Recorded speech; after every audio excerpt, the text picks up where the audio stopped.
plunge right into some complex topics and basically turn that dense source material you give us into something clear, something essential you can really grasp. That's the plan. So today we are unraveling the pretty intricate world of local governance. We're focusing specifically on the Augusta Charter Review Committee. Right. We've got a fascinating source, a recent committee meeting transcript, and our mission. It's really to pull out the most important insights, maybe some surprising facts, those critical nuances. Think of it as your shortcut. Getting straight to the heart of the forces shaping a community's foundational rules. Exactly. Tailored just for you. So let's start with the committee's main job. What's their core task here? Okay, so at its heart, this committee's mission is to review the 1996 Consolidation Act. That's House Bill 805. It's the law that originally merged Augusta and Richmond County. Right, the merger. Yeah, and their job now is to look at it and propose changes to how the government is structured. Yeah. And it's absolutely crucial to understand that this charter, it's basically the local constitution that sets out the whole framework. Okay, the Constitution for Augusta. Got it. And digging right in, the first thing that really jumps out from the transcript, especially from the public comments, is this real urgency about the timeline. Oh, definitely. The Carl Vinson Institute, and they're, a really respected group for public policy, advising local governments, they apparently suggested something like 12 to 18 months for a proper review. Which sounds reasonable for something this big. It does. But what we're hearing, what the public is saying in this transcript, is that the committee might be aiming to finish this whole thing in, less than 6 or 7 months? Yeah. That seems incredibly fast. It is. It's a stark difference. And the public's take on it is pretty clear. They see this accelerated pace as, not just fast, but unfair. That's the word used. A disservice. A disservice. To whom? To the committee members themselves, actually. To the Carl Vinson Institute, too. But mostly a disservice to the whole community. Speakers even went so far as to call it driven by political expedience. Political expedience. Wow. So it's not just about speed, is it? It's about whether you can actually do this right, reflect what the community needs if it feels rushed for political reasons. Exactly. And that perception, it can really eat away at public trust in the whole process, the process that's supposed to serve them. Yeah, that makes sense. And adding another layer to that, there was this speaker, Ben Hassan. He basically argued that this committee isn't even an independent body. Right. He framed it as a subcommittee. A subcommittee, established by and answering to the Augusta Commission. Sure. It was really pushing the committee to go back to the commissioners and ask, what did you actually intend when you set us up? So what are the practical differences? If people see it as just a subcommittee versus as an independent group, how does that change things? Well, it's critical. If it's seen as a subcommittee, there's this implication, or at least a perception, that their recommendations might be, shall we say, less impartial, maybe more swayed by what the commission wants politically. Okay. An independent body, though, is supposed to operate more freely, more autonomy. And that usually inspires more public confidence that, the findings are based purely on solid research and community input, not just following orders. So perception really matters here. Independence, or the lack of it, could totally change how the community accepts whatever they propose in the end. Absolutely. It colors everything. Okay, that's a really interesting dynamic. To understand the current debates, though, we probably need to look back a bit, right, at Augusta's consolidation journey itself. Yes, definitely need the history. According to a former commissioner, Moses Todd, the city of Augusta was apparently in some serious financial trouble before the merger. Right. He said the county government basically had to bail them out. And he partly blamed issues with a strong mayor form of government back then. Yeah. And the big idea behind merging, what was the promise? Well, the promise was, the usual things you hear with consolidation. A more efficient, streamlined government. Saving taxpayer money was a big one. Consolidating water resources, too. Sounds good on paper. Doesn't it? But Moses Todd, he pretty bluntly called a lot of that a fairy tale. He suggested many of those promises just didn't pan out. A fairy tale? Ouch. Yeah. And adding to that, another committee member, Mr. Coleman, he worried that after consolidation, they actually ended up creating unnecessary departments in these kind of top-heavy structures. So the opposite of saving money. Exactly. Undermining that original goal. And you even see echoes of that today in the debate about the two tax districts. They still have urban and suburban. There's talk about moving to just one single millage rate to be, truly consolidated. Still working out the kinks from 1996. Yeah. But this is where the history gets even more complex, doesn't it? Because race seems to be a recurring theme. Oh. A very persistent one. Ben Hassan, the same speaker from before, he cited these almost prophetic observations from way back in a 2001 committee. 2001? What did they say? They flagged race relations as, and this is a direct quote, the most daunting obstacle facing Augusta. Said it was holding back economic growth, general advancement. That report apparently strongly urged action on race relations. Wow, over 2 decades ago. And Hassan argued those patterns continued. He did. He gave specific examples, like in 2011, an attempt by 6 white commissioners to change the personnel policy manual, basically altering the government's management style. It got hit with lawsuits and had to be walked back. Lawsuits? Yes, and Reverend James Williams actually confirmed in the meeting that he was one of the plaintiffs in that lawsuit. So it shows how deeply felt these issues were. Okay. Hassan also made the observation that serious talk about changing the charter really only picked up steam more recently, around 2020, 2021, when the commission had 6 black members and a black mayor. The timing. And then he mentioned the controversies over redistricting, where a map provided by the state based on population wasn't changed locally. And that led to some really passionate calls for parts of the community to actually secede, citing racial discontent. Secede. Goodness.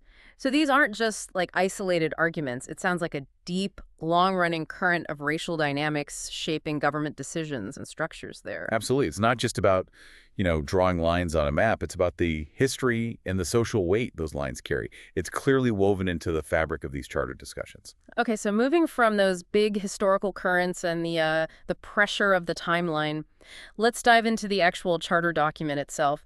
What did the Carl Vinson Institute find inside it? You mentioned peculiarities. Right. Lori Brill from the Institute described finding, quote, interesting things that don't really follow the normal pattern for charters. Made it sound less streamlined, maybe a bit messy. Less streamlined. Messy. What does that mean in a legal document like a charter? Can you give some examples? What's so unusual? Sure. She pointed to a few things. One was what she called anticipatory language. Anticipatory. Yeah, like phrases saying, if this consolidation happens. Clearly stuff written before the merger was even final, but it's still in there. No. Okay, what else? Then there are parts that are basically word-for-word copies of Georgia state law or the Georgia Constitution, just completely redundant in a local charter. So just taking up space? Pretty much. And maybe the weirdest one, it actually lists specific salaries for certain jobs. Like, it says $90,000 for clerk of superior court solicitor DA right there in section 115. Wait, not a reference to how salaries are set, but the actual dollar amount? The actual dollar amount, hard-coded, instead of just saying salaries are provided by ordinance, which is the normal way, right? Oh. So you can adjust them without constantly amending the city's constitution. That sounds incredibly rigid. Like you'd have to amend the charter every time someone gets a raise. That's crazy. Exactly. Inefficient is an understatement. And she also mentioned it includes state and superior courts in the charter, even though those are state-run courts. Normally, a local charter would only deal with, civil and municipal courts. Wow. So redundancies, outdated language, hard-coded salaries, including courts that aren't even theirs. Why? I mean, why would a charter end up like this? Did Brilla have any ideas? She did offer some speculation. She suggested the original charter might have been, put together rather quickly. Rushed back then, too, maybe? Perhaps. Maybe by just, throwing everything in the kitchen sink. Her words. Basically, mashing together bits from the old Richmond County Charter and the old Augusta City Charter. A copy-paste job almost? Could be. And that kind of hasty combination could easily explain the contradictions, the redundancies, the non-standard stuff we're seeing now. Imagine trying to run a modern city with a rule book that's like cobbled together from old parts, full of junk that doesn't apply anymore. Yeah, it makes the current committee's job sound even harder. You're not just tweaking. You might be dealing with a fundamentally awkward foundation. Precisely. These aren't just small administrative quirks.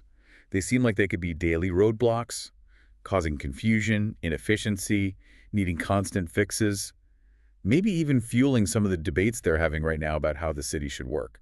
That really puts the challenge into perspective. Okay, shifting gears a bit, but still related.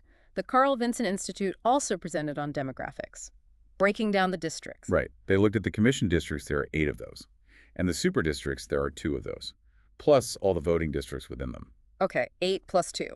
What are the rough population sizes? Approximately 26,000 people per regular commission district.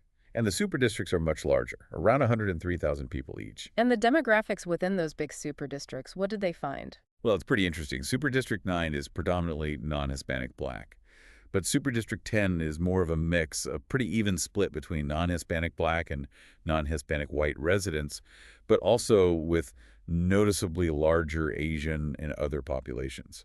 Makes it quite diverse. And the smaller commission districts vary too, I assume. Oh, yeah.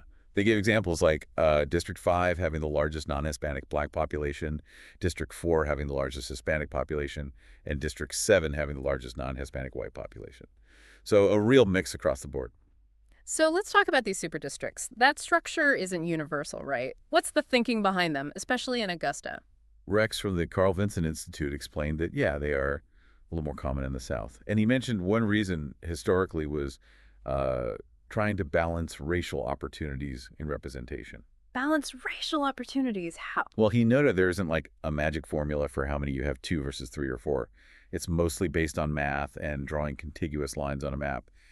But Ben Hassan added some context there. What did he say? He clarified that the historical goal, especially during redistricting, was often to try and achieve racial parity on the commission, like maybe aiming for 4 black commissioners and 4 white commissioners, with the super districts helping to sort of balance the power. Ah, okay.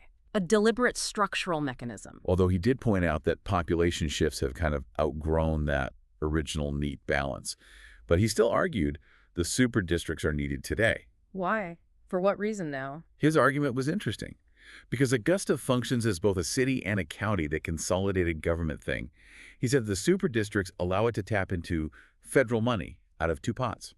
2 pots of federal money. How does that work? It implies that having representation structured in a way that reflects both municipal and county aspects gives them broader access to different federal funding streams. And Reverend Williams added another perspective. He said having a super district basically means residents in that area have 2 commissioners looking out for them, their regular district commissioner and their super district 1, which, he suggested, encourages collaboration. So multiple layers of representation. It really makes you think, how do these structures, the districts, the super districts, how do they actually shape who gets heard and how power operates in Augusta? It's a fundamental question. What's the right balance between representing a specific neighborhood's needs and representing the interests of the entire consolidated city-county? It's not just logistics, it's philosophical. Yeah, definitely something for any community to wrestle with. Okay, another big theme that came up was checks and balances, the governmental guardrails. Right, and there seem to be different views on whether the current system has enough. Former Commissioner Moses Todd argued that yes, checks and balances do exist. What was his reasoning? He pointed to the fact that the commission needs 6 votes in majority to approve actions before the mayor can execute them. He even joked the administrator effectively has 6 bosses.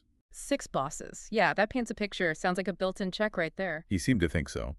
And he warned strongly against removing those kinds of guardrails, citing a pretty extreme case in Bell, California, where the government apparently ignored checks and balances and went to jail. Okay, so a cautionary tale. But not everyone agreed the current system is perfect. No.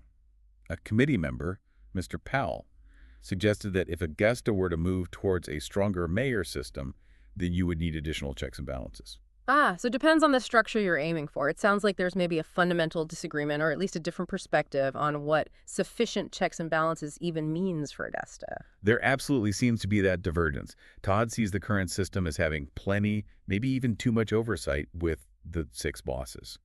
Powell is looking ahead, thinking if executive power centralizes, you need new counterweights. And how does this tie into the practical problems they mentioned, like all those open high-level jobs? They have an interim administrator who's been there for 3 years. Right, that came up too. Numerous vacancies, interim department heads. It definitely raises questions about efficiency, regardless of the formal checks on paper, if you don't have stable leadership. Things probably grind to a halt, or at least slow down. Could be.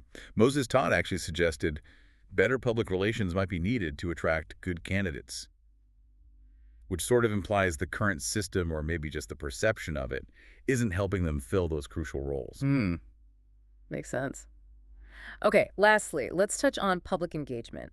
How is the committee handling interacting with the community? Well, they made a procedural change recently.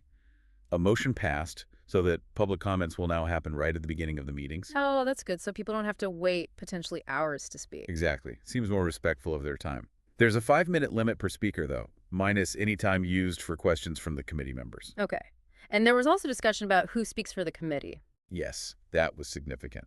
A motion passed pretty decisively 9-1 to officially designate only the chairperson and the vice chair as the spokespersons for the committee. Only 2 people. Why?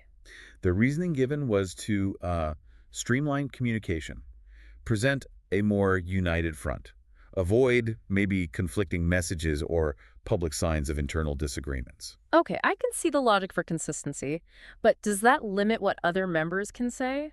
They made a point of reassuring members that it doesn't stop individuals from expressing their own personal opinions publicly, just not as the official voice of the committee. A fine line, maybe. And they talked about getting the word out better, too, about meetings and hearings. Yeah, recognizing that the local media landscape has changed. They discussed using things like master broadcast lists, reaching out through churches, neighborhood groups, trying to broaden their communication channels. So looking at all the comment timing, the spokesperson rule, the outreach efforts, what does it tell you about how they're trying to balance things? Efficiency, accountability, public participation. It seems like a real tightrope walk. It really is a delicate balance. Yeah. Because clear communication is vital, right? Designating spokespersons helps with clarity, avoids confusion. But, like you said, it could also be seen as controlling the message a bit too tightly. And putting comments first is good for transparency? Definitely a positive step. Ensure citizens get heard early on. I think the big question for Augusta, ultimately, is whether these changes genuinely build deeper trust and engagement with the community, or if they accidentally create new hurdles for people trying to understand or participate fully. It's a constant balancing act in local government, isn't it? Always. So we've covered a lot of ground today. We've journeyed through the really complex layers of what's happening in Augusta, from the committee's tough job and that very tight timeline they seem to be under. Right, to the deep historical roots of the consolidation, the shadow of race relations. The surprising, sometimes frankly weird details inside the charter document itself. And how demographics and district structures play such a critical role in who gets represented. Plus, that ongoing debate about checks and balances and how the public gets to have their say, it's a lot to unpack. It really shows that something that sounds dry, like a government charter review, is actually this incredibly vibrant reflection of a community, its history, its ongoing challenges, and, its hopes for the future. It's a living thing, constantly being shaped. And for you, listening to this, what are the takeaways?